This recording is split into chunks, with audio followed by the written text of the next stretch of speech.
Hello friends, welcome my YouTube channel. तो दोस्तों, आज की इस वीडियो में हम प्रधानमंत्री से संबंधित भारतीय संविधान के 30 महत्वपूर्ण प्रश्न देखेंगे जो कि आपके सभी आने वाले एग्जाम के लिए महत्वपूर्ण है। तो इसलिए वीडियो पूरा एंड तक देखते रहिए। तो चलिए आज की वीडियो शुरू करते हैं। तो यहाँ पर पहला क्वेश्चन है, भारत के प्रधानमंत्री का पद है। तो देखिए, सबसे पहले बता दूं कि अगर आप किसी भी क्वेश्चन का आंसर जानते हैं या किसी भी क्वेश्चन के बारे में जानते हैं तो नीचे कमेंट बॉक्स में जरूर बताएं और अपना स्कोर भी बताएं कि आपने इन सभी क्वेश्चन में से कितने क्वेश्चन का आंसर दिया। तो इसका आंसर ऑप्शन ए हो जाएगा, संविधान द्वारा गठित है। तो देखिए, इस भारतीय संविधान के अनुच्छेद 74 के अनुसार राष्ट्रपति की सहायता करने और राष्ट्रपति को सलाह देने के लिए एक मंत्रिपरिषद होगी जिसका प्रधान प्रधानमंत्री होगा। तो इसलिए भारत के प्रधानमंत्री का पद कैसा है? संविधान द्वारा गठित है, याद रखना है। चलिए नेक्स्ट क्वेश्चन है, प्रधानमंत्री की नियुक्ति कौन करता है? तो इसका आंसर ऑप्शन ए हो जाएगा, राष्ट्रपति। तो देखिए, भारतीय संविधान के अनुच्छेद 75 के अनुसार प्रधानमंत्री की नियुक्ति राष्ट्रपति करता है। इसके साथ ही मंत्रियों की नियुक्ति भी राष्ट्रपति द्वारा की जाती है प्रधानमंत्री की सलाह पर, याद रखना है। चलिए अगला क्वेश्चन है, प्रधानमंत्री को उसके पद की गोपनीयता की शपथ कौन दिलवाता है? तो इसका आंसर भी ऑप्शन ए हो जाएगा, राष्ट्रपति। राष्ट्रपति के द्वारा ही प्रधानमंत्री को शपथ दिलाई जाती है, याद रखना है। चलिए अगला क्वेश्चन है, क्वेश्चन नंबर 4 है, सामान्यतः प्रधानमंत्री होते हैं। तो इसका आंसर ऑप्शन सी हो जाएगा, लोकसभा के बहुमत दल का नेता। तो देखिए, भारत का प्रधानमंत्री बनने के लिए संसद के दोनों सदनों में से यानी कि लोकसभा या राज्यसभा में से सदन का एक सदस्य होना आवश्यक होता है, लेकिन लोकसभा में बहुमत सिद्ध करना भी जरूरी होता है। तो इसलिए जो प्रधानमंत्री होता है भारत का, तो वह लोकसभा के बहुमत दल का नेता होता है, याद रखना है। चलिए नेक्स्ट क्वेश्चन है, भारत में एक व्यक्ति अधिक से अधिक कितनी बार प्रधानमंत्री पद पर नियुक्त हो सकता है? तो इसका आंसर ऑप्शन डी हो जाएगा, कितनी ही बार। काफ़ी आसान है कि भारत में कोई भी ऐसी लिमिट सीमा नहीं है कि एक व्यक्ति एक या दो बार प्रधानमंत्री बने, वह कितनी भी बार प्रधानमंत्री बन सकता है। चलिए अगला क्वेश्चन है, निम्नलिखित में से कौन लोकसभा का नेतृत्व करता है? तो इसका आंसर ऑप्शन सी हो जाएगा, प्रधानमंत्री। तो देखिए, लोकसभा का नेतृत्व कौन करता है? तो प्रधानमंत्री यानी कि प्राइम मिनिस्टर करते हैं। क्यों करते हैं? क्योंकि देखिए, लोकसभा में जो प्रधानमंत्री होता है वह बहुमत दल का नेता होता है, लेकिन देखिए जो लोकसभा की अध्यक्षता करता है कौन करता है? तो लोकसभा अध्यक्ष करता है। दोनों याद रखने हैं कि लोकसभा का नेतृत्व करता है प्रधानमंत्री और अध्यक्षता करता है लोकसभा अध्यक्ष। चलिए अगला क्वेश्चन है, भारत में प्रधानमंत्री कितने समय तक बिना संसद सदस्य रहते हुए भी पद पर बने रह सकते हैं? तो देखिए, महत्वपूर्ण प्रश्न है। तो इसका आंसर ऑप्शन भी हो जाएगा, 6 महीना। तो देखिए, भारत में अगर कोई व्यक्ति प्रधानमंत्री बनता है और वह संसद के दोनों सदन यानी कि लोकसभा या राज्यसभा में इन दोनों में से किसी भी सदन का सदस्य नहीं है, तो वह सिर्फ 6 महीने तक ही प्रधानमंत्री रह सकता है। उसे प्रधानमंत्री आगे बने रहने के लिए 6 महीने के अंदर लोकसभा या राज्यसभा में से इन दोनों में से किसी एक सदन की सदस्यता लेनी पड़ेगी, तभी वह प्रधानमंत्री रह सकता है, नहीं तो सिर्फ 6 महीने तक ही प्रधानमंत्री रहेगा, याद रखना है। चलिए नेक्स्ट क्वेश्चन है, नीति आयोग का अध्यक्ष कौन होता है? तो इसका आंसर ऑप्शन सी हो जाएगा, प्रधानमंत्री। तो देखिए, जो नीति आयोग है तो इसे योजना आयोग के स्थान पर लाया गया था। तो इसकी स्थापना 1 जनवरी सन 2015 को प्रधानमंत्री नरेंद्र मोदी जी ने की थी। तो नीति आयोग का अध्यक्ष होता है प्रधानमंत्री। और देखिए, नीति आयोग को भारत सरकार का थिंक टैंक भी कहा जाता है, तो ये भी महत्वपूर्ण है। नीति आयोग को भारत सरकार का थिंक टैंक कहा जाता है। और देखिए, जो नीति है यानी कि नीति आयोग में नीति है तो इसकी फुल फॉर्म क्या होती है? National institute for transforming India, याद रखना है। चलिए नेक्स्ट क्वेश्चन है, भारत के प्रधानमंत्रियों का निम्न में से कौन सा काल अनुक्रम सही है? तो देखिए, इस क्वेश्चन में यहाँ पर 4 प्रधानमंत्रियों के नाम दिए हुए हैं, तो इनमें से इनका क्रम बताना है, क्रम से इनका नाम बताना है। तो इसका आंसर ऑप्शन सी हो जाएगा ये, यानी कि सबसे पहले पंडित जवाहरलाल नेहरू, उसके बाद लाल बहादुर शास्त्री, फिर इंदिरा गांधी और उसके बाद मोरारजी देसाई। और देखिए, इनके सामने इनका कार्यकाल भी लिखा हुआ है, आप यहाँ पर देख सकते हैं। चलिए नेक्स्ट क्वेश्चन है, क्वेश्चन नंबर 10 है, मंत्रिमंडल यानी कि संघीय बैठक की अध्यक्षता कौन करता है? तो इसका आंसर ऑप्शन डी हो जाएगा, प्रधानमंत्री। तो देखिए, जो केंद्रीय मंत्रिमंडल होती है, जो संघीय बैठक होती है इनकी, तो इसकी अध्यक्षता प्रधानमंत्री के द्वारा की जाती है, याद रखना है।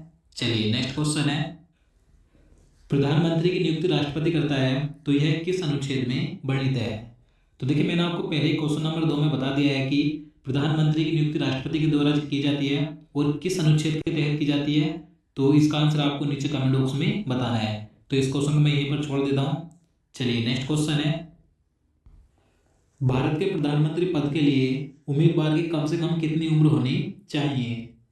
तो इसका आंसर ऑप्शन ए हो जाएगा 25 वर्ष। तो देखिए भारत में प्रधानमंत्री बनने के लिए जो न्यूनतम आयु रखी गई है 25 वर्ष रखी गई है। लेकिन आपको याद रखना कि अगर वह लोकसभा का सदस्य है प्रधानमंत्री तो उसकी न्यूनतम आयु 25 वर्ष होनी चाहिए। अगर वह राज्यसभा का सदस्य है तो उसकी न्यूनतम आयु कितनी होनी चाहिए? 30 वर्ष होनी चाहिए, क्योंकि राज्यसभा का सदस्य बनने के लिए न्यूनतम आयु 30 वर्ष होती है और लोकसभा के लिए 25 वर्ष होती है। तो याद रखना है। चलिए नेक्स्ट क्वेश्चन, अविश्वास प्रस्ताव संसद के किस सदन में लाया जाता है? तो इसका आंसर ऑप्शन ए हो जाएगा लोकसभा में। तो देखिए प्रधानमंत्री को उसके पद से हटाने या सरकार को गिराने के लिए जो अविश्वास प्रस्ताव विपक्ष के द्वारा लाया जाता है तो ये सिर्फ केवल लोकसभा में ही लाया जाता है, राज्यसभा में नहीं लाया जाता, केवल लोकसभा में ही अविश्वास प्रस्ताव लाया जाता है प्रधानमंत्री के खिलाफ। याद रखना है। चलिए नेक्स्ट क्वेश्चन है, यदि भारत का प्रधानमंत्री राज्यसभा का सदस्य है तो वह क्या नहीं कर पाएगा? तो इसका आंसर ऑप्शन ए हो जाएगा अविश्वास प्रस्ताव की स्थिति में वह अपने पक्ष में मत नहीं दे पाएगा। तो देखिए यदि कोई भारत का प्रधानमंत्री राज्यसभा का सदस्य है और विपक्ष लोकसभा में उसके खिलाफ अविश्वास प्रस्ताव लेकर आई है तो वह प्रधानमंत्री अपने पक्ष में वोट नहीं दे सकते, यानी कि अपने पक्ष में मत नहीं डाल सकता, क्योंकि अविश्वास प्रस्ताव केवल लोकसभा में ही लाया जाता है। अगर वही प्रधानमंत्री लोकसभा का सदस्य होता तो वह अपने पक्ष में वोट दे सकता था। तो आपको याद रखना है। चलिए नेक्स्ट क्वेश्चन है, क्वेश्चन नंबर 15 है, प्रधानमंत्री का कार्यकाल अधिकतम कितने वर्ष का होता है? तो इसका आंसर क्या हो जाएगा? ऑप्शन बी हो जाएगा 5 वर्ष का। तो देखिए भारत में प्रधानमंत्री का कार्यकाल अधिकतम 5 वर्ष का होता है, लेकिन इस पद पर वह जब तक रह सकता है जब तक लोकसभा में उसके पास बहुमत है। जब तक उसके पास लोकसभा में बहुमत रहेगा जब तक वह प्रधानमंत्री बना रहेगा। अगर उसके पास बहुमत नहीं रहेगा तो उसे त्यागपत्र देना पड़ेगा। लेकिन जो अधिकतम कार्यकाल होता है 5 वर्ष का होता है। याद रखना है। चलिए नेक्स्ट क्वेश्चन है, भारत में सर्वप्रथम किस प्रधानमंत्री ने राष्ट्रीय आपातकाल लगाया था? तो इसका आंसर ऑप्शन सी हो जाएगा इंदिरा गांधी ने। तो देखिए भारत में सबसे पहले जो राष्ट्रीय आपातकाल लगाया था इंदिरा गांधी ने लगाया था। कब लगाया था? तो 25 जून 1975 को लगाया था, जो कि 21 मार्च 1977 तक चला था। ये 21 महीनों तक राष्ट्रीय आपातकाल लगाया गया था इंदिरा गांधी के द्वारा। और देखिए जो राष्ट्रीय आपातकाल लगाया जाता है किस अनुच्छेद के तहत लगाया जाता है? अनुच्छेद 352 के तहत। चलिए नेक्स्ट क्वेश्चन है, नियुक्ति के समय निम्न में से कौन प्रधानमंत्री संसद के किसी भी सदन का सदस्य नहीं थे?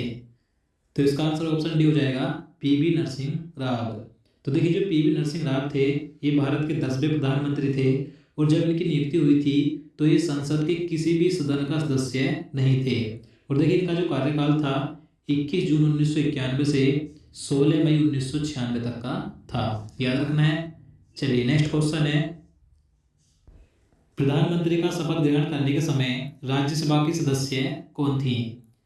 तो इसका आंसर ऑप्शन बी हो जाएगा श्रीमती इंदिरा गांधी। तो देखिए जो श्रीमती इंदिरा गांधी थी जब ये पहली बार प्रधानमंत्री बनी थी 1966 में तो उस समय ये राज्यसभा की सदस्य थी। लेकिन कुछ समय बाद इन्होंने राज्यसभा की सदस्यता छोड़ दी थी और 1967 में लोकसभा चुनाव जीतकर ये लोकसभा की सदस्य बन गई थी। तो याद रखना है।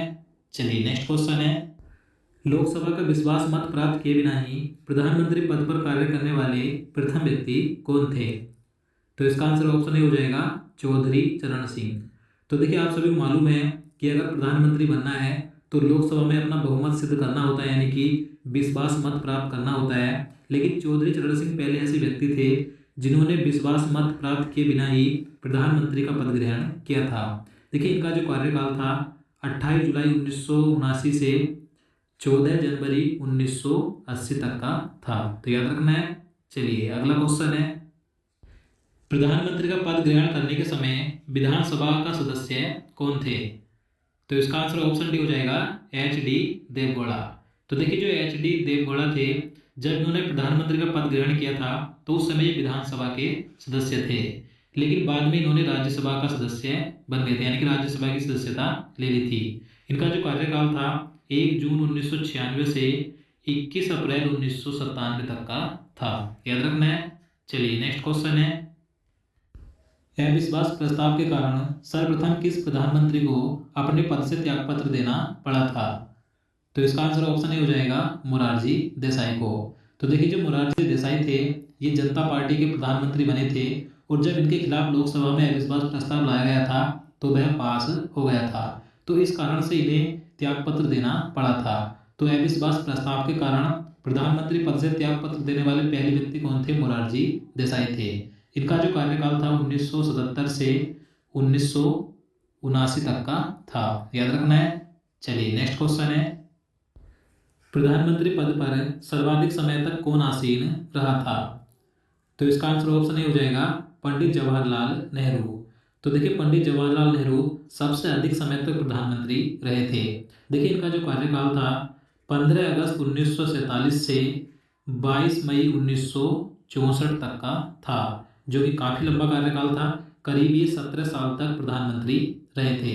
देखिए इनके बाद नाम आता है इंदिरा गांधी का, ये भी काफी लंबे समय तक प्रधानमंत्री बनी थी, करीब 11 वर्ष ये प्रधानमंत्री बनी थी। इनका कार्यकाल 11 वर्ष का था, और सबसे अधिक था पंडित जवाहरलाल नेहरू का। चलिए अगला क्वेश्चन है, प्रधानमंत्री पद पर किसी एक कार्यकाल के लिए सबसे कम समय के लिए कौन आसीन रहा था? तो इसका आंसर ऑप्शन डी हो जाएगा अटल बिहारी वाजपेयी जी। तो देखिए किसी एक कार्यकाल के लिए सबसे कम समय के लिए प्रधानमंत्री कौन रहे थे? तो अटल बिहारी वाजपेयी जी रहे थे। लेकिन यहाँ पर दो नाम आते हैं, पहला नाम आता है गुलजारी लाल नंदा जी का, दूसरा नाम आता है अटल बिहारी वाजपेयी जी का। जो गुलजारी लाल नंदा थे ये भारत के कार्यवाहक प्रधानमंत्री बने थे, और इनका जो कार्यकाल था मात्र 13 दिन का था। और जो अटल बिहारी वाजपेयी जी थे ये भारत के प्रधानमंत्री बने थे, इनका कार्यकाल 16 दिन का था। तो प्रधानमंत्री की बात करेंगे तो अटल बिहारी वाजपेयी जी, लेकिन जो गुलजारी लाल नंदा थे ये भी प्रधानमंत्री बने थे, लेकिन ये कार्यवाहक प्रधानमंत्री बने थे। तो याद रखना है। चलिए अगला क्वेश्चन है, निम्नलिखित में से किसने 2 बार कार्यकारी प्रधानमंत्री के रूप में पदभार ग्रहण किया था? तो इसका आंसर ऑप्शन सी हो जाएगा गुलजारी लाल नंदा जी ने। तो देखिए जो गुलजारी लाल नंदा जी थे ये भारत के 2 बार कार्यकारी प्रधानमंत्री यानी कि कार्यवाहक प्रधानमंत्री के रूप में इन्होंने पदभार ग्रहण किया था। पहली बार ये पंडित जवाहरलाल नेहरू जी की मृत्यु के बाद कार्यवाहक प्रधानमंत्री बने थे 1964 में। उसके बाद दूसरी बार बने थे ये लाल बहादुर शास्त्री जी की मृत्यु के बाद 1966 में। तो याद रखना है। चलिए अगला क्वेश्चन है, सबसे कम उम्र में प्रधानमंत्री पद पर आसीन होने वाले व्यक्ति कौन थे? तो इसका आंसर क्या हो जाएगा? ऑप्शन ए हो जाएगा राजीव गांधी। तो देखिए राजीव गांधी सबसे कम उम्र में 40 वर्ष की उम्र में प्रधानमंत्री बने थे, जो कि सबसे कम थी अभी तक। देखिए इनका जो कार्यकाल था 1984 से 1989 तक का था। याद रखना है। चलिए नेक्स्ट क्वेश्चन है, सबसे अधिक उम्र में प्रधानमंत्री पद पर आसीन होने वाले व्यक्ति कौन थे? तो देखिए बात करें कि सबसे अधिक उम्र में भारत के प्रधानमंत्री कौन बने थे, तो उनका नाम है मोरारजी देसाई। तो इसका आंसर ऑप्शन सी हो जाएगा मोरारजी देसाई 81 वर्ष की उम्र में भारत के प्रधानमंत्री बने थे, जो कि सबसे ज्यादा थी। याद रखना है। चलिए अगला क्वेश्चन है, प्रधानमंत्री पद से पद त्याग करने वाले प्रथम व्यक्ति कौन है? तो इसका आंसर ऑप्शन सी हो जाएगा मोरारजी देसाई। तो देखिए जो मोरारजी देसाई थे ये पहले ऐसे व्यक्ति थे जिन्होंने अपने प्रधानमंत्री पद से त्यागपत्र दिया था। ऐसे क्यों किया था इन्होंने? क्योंकि देखिए चौधरी चरण सिंह से मतभेदों के कारण इन्होंने त्यागपत्र दिया था। इनका जो कार्यकाल था 24 मार्च 1977 से 28 जुलाई 1979 तक का था। याद रखना है। चलिए नेक्स्ट क्वेश्चन है, अभी तक पद पर रहते हुए कितने प्रधानमंत्रियों की मृत्यु हुई है? तो इसका आंसर ऑप्शन बी हो जाएगा 3। तो देखिए भारत में अभी तक 3 प्रधानमंत्री ऐसे हुए हैं जिनकी प्रधानमंत्री पद पर रहते हुए मृत्यु हुई थी। उनके नाम है पंडित जवाहरलाल नेहरू, लाल बहादुर शास्त्री और तीसरी है इंदिरा गांधी। याद रखना है। चलिए अगला क्वेश्चन है, लोकसभा में विश्वास मत प्राप्त करने में असफल रहने के कारण त्यागपत्र देने वाले प्रधानमंत्री कौन थे? तो इसका आंसर ऑप्शन सी हो जाएगा उपयुक्त दोनों, यानी कि बीपी सिंह, इनका पूरा नाम है विश्वनाथ प्रताप सिंह, और दूसरे हैं एचडी देवगौड़ा। तो देखिए 2 भारत के ऐसे प्रधानमंत्री थे जिन्होंने विश्वास मत प्राप्त नहीं किया था, यानी कि विश्वास मत प्राप्त करने में ये असफल रहे थे और इन्हें अपने पद से त्यागपत्र देना पड़ा था, क्योंकि देखिए प्रधानमंत्री बने रहने के लिए लोकसभा में विश्वास मत प्राप्त करना जरूरी होता है। चलिए अगला क्वेश्चन है, संसदीय शासन प्रणाली में वास्तविक कार्यपालिका शक्ति किसके पास होती है? तो इसका आंसर ऑप्शन भी हो जाएगा प्रधानमंत्री के पास। तो देखिए भारत की जो संसदीय शासन प्रणाली है तो इसकी जो वास्तविक कार्यपालिका की शक्ति होती है किसके पास होती है? तो प्राइम मिनिस्टर के पास होती है, याद रखना है। तो दोस्तों आज के लिए इतना ही। उम्मीद करता हूँ आपको वीडियो पसंद आया होगा। अगर आपको वीडियो अच्छा लगा हो, आपके लिए हेल्पफुल हो तो प्लीज़ वीडियो को लाइक और शेयर करना, साथ ही चैनल को सब्सक्राइब कर लेना। तो चलिए मिलते हैं नेक्स्ट वीडियो में। जय हिंद, जय भारत।